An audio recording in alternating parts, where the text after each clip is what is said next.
આને ખરી માથે ઘુમકડી નાચ ડોસી નનકડી. એ ડોસીમાનો દીકરો હતો પરદેશ કમાવ.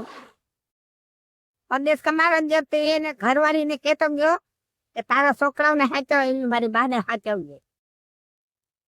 તો છોકરાઓને ટકા કર્યા તો ડોહીનો ટકો કર્યો.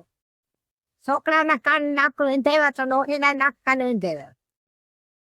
પછી છોકરાઓને કર્યું પહેરાવી, છોકરીને તો ડોહીને કર્યું પહેરાવી. છોકરો ગયો વિદેશ કમાવા. વિદેશ કમાવા ગયો એટલે ડોહી બોલવા વેડી એ કે કાને કરી માથે ફમકડી નાચ ડોસી નાનકડી. એટલે ડોહીને છોકરો ભેગી નચવે. 6 મહિના થયા તો છોકરો વિદેશ થયો કમાઈને. આ એની બાને નાચતા જોયા એટલે એના મનને એમ થઈ ગયો કે જેવી રીતે મારી માને તું નચાવસ ને એવી હું તારા આખા કુટુંબને નચાડી. એમ કરીને એને માવતરિયાને ઘેર ગયા. જઈને કે તમારી દીકરી બહુ બીમાર થઈ ગઈ છે.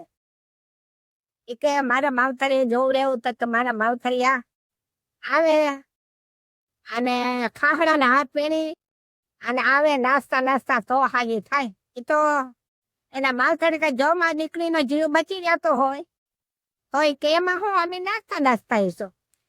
એ તો આખો ટેમ્પો ભરાઈને ગામના પાદરમાં ઉતરીને ગામમાં ચોરેથી હાથ પહેરી અને નાસ્તા ઘરે આવ્યા.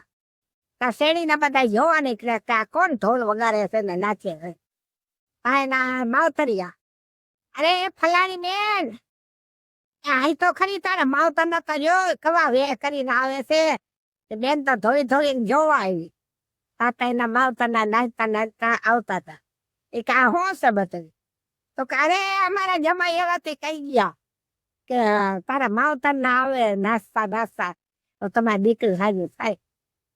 તો કે એમ હતું તો કાંઈ કે હું તો માંડી નથી પડી પણ મેં ઈ કે તે મારી ડોહી એકને નચેલી, મેં આખા કુટુંબને નચે હોય.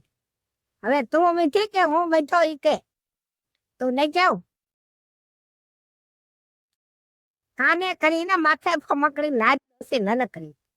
મારો જો ટૂંકસો સારો લાગ્યો હોય તો મારી ચેનલને લાઈક કરી દેજો.